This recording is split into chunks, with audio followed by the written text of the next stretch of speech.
Hi everyone, నేను మీ Vijaya. Welcome back to Vijaya's notebook. ఈరోజు మేము Sri Sri Ravishankar Guruji art of living ఆశ్రమానికి వెళ్ళాము.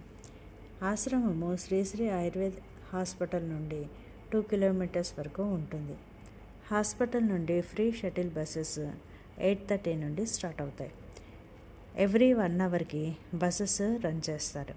అలాగే రిటర్న్ ఆశ్రమం నుండి హాస్పిటల్కి టైమింగ్స్ ప్రకారం ఫ్రీ బస్సెస్ ఉంటాయి. ఒకవేళ బస్ మిస్ అయినా మెయిన్ రోడ్ వరకు వస్తే ఆటోస్ కూడా రెడీగా ఉంటాయి. ట్రాన్స్పోర్ట్కి ఎటువంటి ఇబ్బంది ఉండదు. ట్రీట్మెంట్ షెడ్యూల్లో మధ్యలో ఖాళీగా ఉన్నప్పుడు చూద్దామని 2 గంటలు అలా వెళ్ళి వచ్చాము. పచ్చని చెట్ల మధ్యలో నడుచుకుంటూ వెళ్తూ అక్కడి ఆహ్లాదకరమైన వాతావరణము, అద్భుతమైన కొలను, లోటస్ ఆకారంలో ఉన్న ధ్యాన మందిరము, ఓపెన్ ప్లేస్లో సత్సంగం కోసం ఏర్పాట్లు చూడడానికి 2 కళ్ళు చాలవు.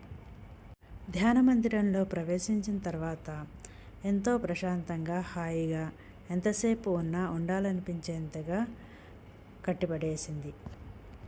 ప్రతిరోజు 11-2 గంటలకు ఆశ్రమం టూరు నిర్వహిస్తారు.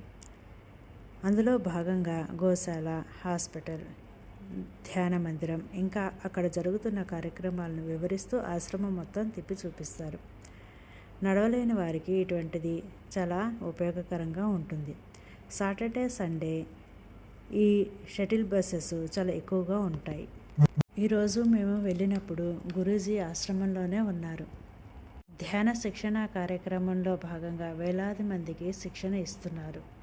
అక్కడికి వచ్చిన వారికి ఎటువంటి ఇబ్బందులు కలగకుండా ఉచిత భోజన వసతి కల్పిస్తున్నారు. ఉదయం నుంచి సాయంత్రం వరకు మనం అన్ని కార్యక్రమాలని చాలా శ్రద్ధగా చూడవచ్చు. This is our today's program. Stay tuned for more programs. Thank you. Subscribe చేయడం మర్చిపో